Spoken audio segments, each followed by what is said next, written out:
जहां हम बैठे हैं शायद ये एरिया तो कैराना लोकसभा में आता है और आपका रुख रहता है सहारनपुर की तरफ।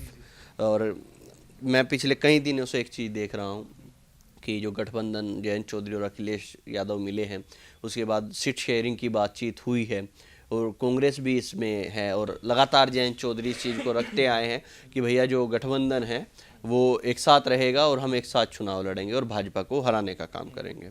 पहले मैं कैराना पे बात करना चाहूँगा और कुछ सोशल मीडिया पर तैरती खबरों से माना जा रहा है कि लोकदल का सिंबल होगा और नाहिद हसन की बहन वो चुनाव लड़ेंगी इकरा हसन। मैं उनसे जब बातचीत भी कर रहा था तो उन्होंने कहा हाँ रोहित आश्वासन मिला है, लेकिन जैसे ही चीज़ें कंफर्म होंगी तो उसके बाद ही इंटरव्यू करेंगे, उस पर बातचीत करेंगे। आपको क्या लगता है कि ये क्या कि इसमें कितनी सच्चाई है और है तो ये कितना सही निर्णय है? मजबूत कैंडिडेट हैं और चुनाव जीतेंगे इंशाल्लाह। मैं इतना ही कहना चाहूँगा, साथ देंगे उनका, चुनाव लड़ाएंगे उन्हें मजबूती के साथ। मजबूती के साथ चुनाव। बिल्कुल चुनाव लड़ाया जाएगा। लेकिन एक मीटिंग हो गई कल ही, अब देखिए वो तो कल नवाजिश आलम के घर पे एक मीटिंग हो गई गड़ी फुकता। देखिए मैं तो इतना कहना चाहता हूँ, मैं किसी का मुखालफत नहीं करना चाहता। नवाजिश भाई भी मेरे भाई हैं और तमाम लोग अपने ही हैं, सब लोग जो चुनाव लड़ने के यहाँ इच्छुक हैं। लेकिन इकरा मजबूत कैंडिडेट है, इसमें कोई शक नहीं है, और नौजवान महिला है और एक पिछड़ी मुस्लिम शिक्षित महिला का पार्लियामेंट में पहुंचना बहुत ज़रूरी है। आपने वो कंडेले वाला अगर उनका बयान सुना होगा तो इतनी बेबाकी से मैं भी नहीं अपनी बात रख पाता। तो मैं तो चाहता हूँ चुनाव लड़ें और चुनाव जीतें। लेकिन ये भी कुछ लोगों का मानना है कि भैया एक ही घर में दो दो सीट्स देना वो पारिवारिक वाला माहौल बन जाता है कि भैया विधायक भी तुम्हारा है और फिर तुम अपनी छोटी बहन को लोकसभा टिकट भी दिलवा रहे हो, तो ये कितना ये आपको किसने कहा कि लोकसभा टिकट वो दिलवा रहे हैं? ये भी तो हो सकता है वो खुद ला रही हूँ लोकसभा टिकट। मैं और मेरे पिताजी दो अलग एंटिटी हैं, मैं और मेरे पिताया दो अलग व्यक्ति हैं। ऐसा नहीं हो सकता। राजनीति के अंदर महत्वाकांक्षाएं सबकी होती हैं और अभी देखते हैं क्या निर्णय आता है गठबंधन का, क्या नहीं आता है। अभी गठबंधन फाइनल हो जाए, लेकिन अगर उनका टिकट होता है तो वो मजबूत प्रत्याशी इस सीट के ऊपर है। आप ये कितना मानते हैं? इधर से मैं देखता हूं तो प्रदीप चौधरी सांसद हैं कैराना से और आपके तो काफ़ी करीब ही रहे हैं एक समय में, और कुछ लोगों का मानना है कि अब की बार जो टिकट की संभावनाएं हैं वो मनीष चौहान को भी हैं। पार्टी चाहती है कि वीरेंद्र जी चुनाव लड़ें या फिर उनके बेटे चुनाव लड़ें।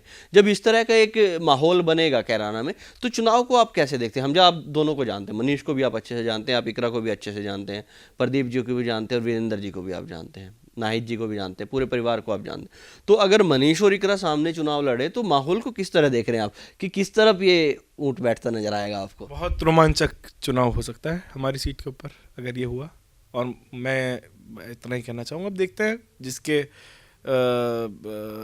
किस्मत में जीत होगी उसे मिलेगी। लेकिन इतना ज़रूर कहना चाहूँगा, कैराना पार्लियामेंट गठबंधन के लिए बहुत मजबूत सीट है। भाजपा हर हथकंडा अपना ले यहाँ पर, लेकिन मुझे नहीं लगता कि शायद इस बार कैराना जीत पाए। नहीं जीत पाएगी ये सीट। और सहारनपुर में क्या स्थिति लगती है? इधर यहाँ पर भी चीज़ें क्लियर नहीं हो रही हैं। यहाँ तो चुनाव लड़ेंगे, इसमें क्लियर क्या होना है? कांग्रेस की सीट रहेगी, कांग्रेस की रहेगी, बिल्कुल रहेगी। कांग्रेस चुनाव लड़ेंगे हम यहाँ से, जहाँ से वैसे पार्टी चुनाव लड़ाए, लेकिन सहारनपुर हमारा घर है, हमारी सीट है, हम चुनाव लड़ेंगे मजबूती से इंशाल्लाह। कुछ लोगों का मानना है कि भैया समाजवादी के खाते में जा सकती है सीट। कौन है वो नेता? मुझे पता तो लगे कौन है वो नेता जो इमरान मसूद साहब के सामने चुनाव लड़ेंगे। बताएं, कोई नाम तो बताएं, कौन लड़ना चाह रहा है, इच्छुक कौन है? मजबूत नेता पश्चिम के अंदर इमरान मसूद ही हैं। और हाँ, अगर उन्हें किसी और सीट से लड़ाया जाता है, उनकी परमिशन से अगर ये सीट जाए तो देखिए मैं कुछ नहीं कह सकता, लेकिन सहारनपुर सीट इमरान मसूद साहब की और मजबूती से वहाँ चुनाव लड़ा जाएगा। पिछले अगर कुछ सालों से देखते तो सब कुछ उनकी परमिशन से उनके सामने ही होता जा रहा है।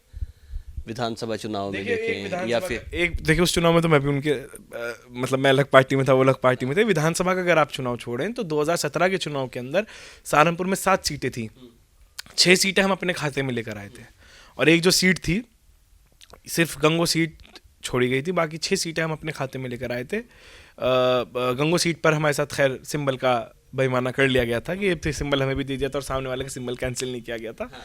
तो लेकिन 6 सीटों पर गठबंधन हमारा था और 6 सीटें हम अपने सिंबल पर लेकर आए थे अपने प्रत्याशियों के लिए।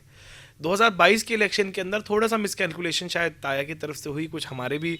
देखिए जब परिवार मुट्ठी खुल जाती है तो थोड़ी सी कमजोरी आ जाती है, लेकिन अब मुट्ठी बंद है, लड़ेंगे मजबूती से। सामने माना जा रहा है राघव लखनपाल हैं, वो चुनाव बीजेपी की तरफ से लड़ सकते हैं, तो किस तरह से देख रहे हैं आप इसको? राघव लखनपाल को कितना मजबूत आप कैंडिडेट मानते हैं और किस तरीके से आप? देखिए, भाजपा के कोई भी नेता पब्लिक में नहीं रहता है।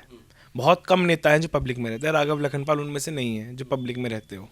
तो मैं बहुत आश्वस्त हूँ कि सहारनपुर की जनता हमें चुनेगी इस बार, और बहुत बड़े मार्जिन से हम इलेक्शन जीतने का कार्य करेंगे इंशाल्लाह। देखिए, क्योंकि राघव जी जो हैं वो समाज के अंदर जो एक नेता के अंदर होता है ना, मैं शब्द मेरे पास आ नहीं पा रहा है, एक चार्म होता है और एक करारापन होता है, वो नहीं है। शाम तो काफी है, राघव जी स्मार्ट नेता, हैंडसम दिखते हैं। स्मार्टनेस के मॉडल चुनना है क्या? है? जैसे बिहेट वालों ने मॉडल चुनना है क्या, जो पार्लियामेंट में जाके कुछ भी ना करे?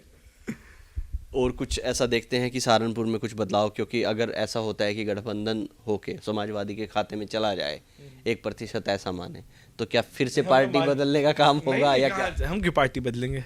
देखो, जो पार्टी का फैसला होगा वो मानेंगे, लेकिन 1% भी जिस चीज के चांस नहीं है, मैं क्यों मानूं? ऐसा कुछ भी है कि भैया सहारनपुर छोड़ के कहीं और से भी चुनाव लड़ सकते हैं? बिल्कुल है, जहां पार्टी चुनाव लड़ा है बिल्कुल है ऐसा। बहुत सारी सीटें हैं, उत्तर प्रदेश बहुत बड़ा है, बिजनौर है, रामपुर है, मुरादाबाद है, बहुत सारी सीटें हैं। क्या पता कहाँ से लड़ा दे। मुस्लिम बाहुल्य सीटें ढूंढ रहे हैं। ये मुस्लिम बाहुल कहाँ हो गई? क्यों, क्या मुसलमान इस देश का नागरिक नहीं है? हर सीट पर 50-51% से ऊपर हिंदू साथी है इन सारी सीटों के ऊपर। और सहारनपुर को आप क्या कहना चाहेंगे? सहारनपुर में 43% मुस्लिम वोट है, क्या मुस्लिम बाहुल्य सीट हो गई? अब जब हैं हम मुस्लिम यहाँ पे, तो क्या करें? एक तरफ अगर देखें तो संजय गर्ग जी रहे समाजवादी में, कुछ कयास लगाए जा रहे हैं कि वो भी अब भाजपा में आ रहे हैं, तो इससे कुछ नुकसान नजर आता है कि कोई नुकसान, कोई फायदा? नहीं, संजय गर्ग जी को खुद नहीं बेचारों को वोट मिल पा रहा, वो दूसरों को क्या दिला पाएंगे। लेकिन मैं किसी के बारे में बुरा नहीं कहना चाहता, क्या पता रुक जाए और चुनाव में सबको साथ रहना पड़े तो मैं बहुत माजरत चाहूँगा लेकिन यह है कि जो खुद नहीं ले पा रहा वो दूसरे को क्या दिलवा पाएगा? मैं किसी को क्या कहूँ? जिसे जहाँ जाना होगा वहाँ जाए। मैं तो अपनी पार्टी के बारे में बता सकता हूँ आपको। चलिए, ये हमजा मसूद हैं, काफ़ी तीखेपन से अपनी बात रखने के लिए जाने जाते हैं, लेकिन आज वो तीखापन मुझे भी नज़र नहीं आया, वो करारापन वो मुझे भी नज़र नहीं आया। और जो बातें इन्होंने रखी, आप कमेंट बॉक्स में जाके बता सकते हैं आपको कैसी लगी। अब तक के लिए इतना ही। मैं रोहित शर्मा, आप देख रहे हैं हिंदुस्तान 9। जय हिंद।